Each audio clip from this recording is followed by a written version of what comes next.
valued Oh, yeah, in a relationship. definitely. Yeah, it's rough, right? It is. Today, we're diving deep into that whole idea.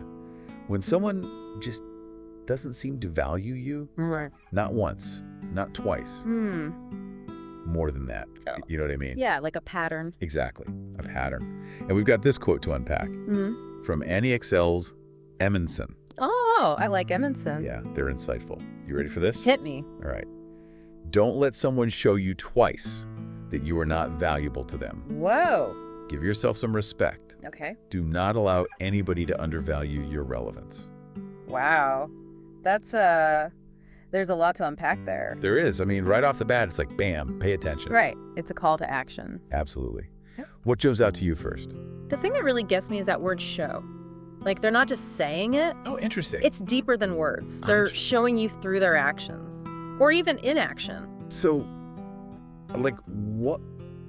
Give me an example. How does someone show you that you're not valuable? Okay, so think about it this way.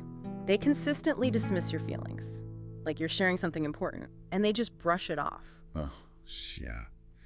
I hate that. Right. Or they make promises, but they never follow through. Oh, the classic broken promises. Exactly. Or maybe they constantly interrupt you, never really listen. Or always prioritize other people's time over yours. Yep. All those little things. It's those little things, They right? add up. So it's not always some big dramatic gesture. It's the day-to-day stuff. It is the subtle cues. Which makes me think about that word twice.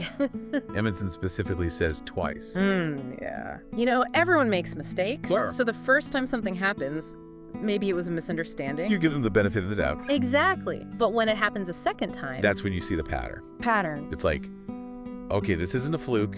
Nope. This is how they operate. And that's where that self-respect piece comes in. Okay, so let's talk about that. Emerson says, give yourself some respect. What does that even mean? Like, how do we actually do that?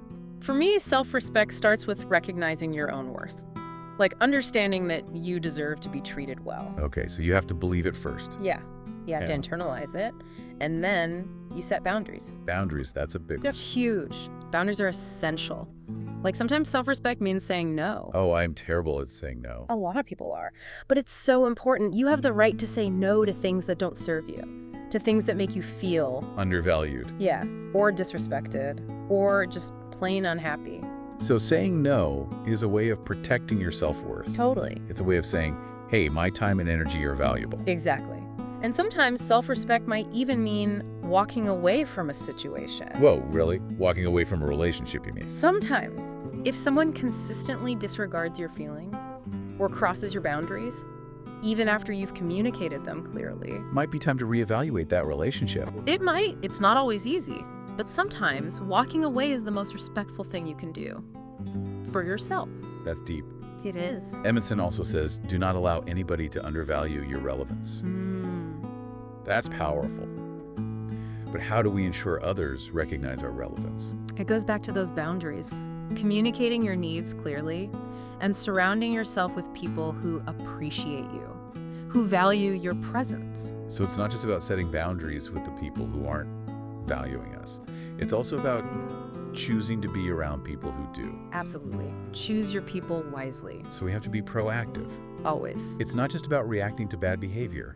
It's about creating an environment where we're surrounded by people who lift us up, who remind us of our worth. Exactly. This quote, it's not just a nice thought, right? It's like a toolkit. It is. It's a guide to building healthier relationships. And ultimately to feeling truly valued. Imagine yourself surrounded by people who truly cherish and value you. How would that feel? Right. Use that feeling as a guide as you navigate your relationships. Choose people who make you feel that way. Great advice. Thanks for diving deep with me today. Anytime. And to all our listeners out there, remember, you are valuable. Your relevance matters. Don't let anyone tell you otherwise.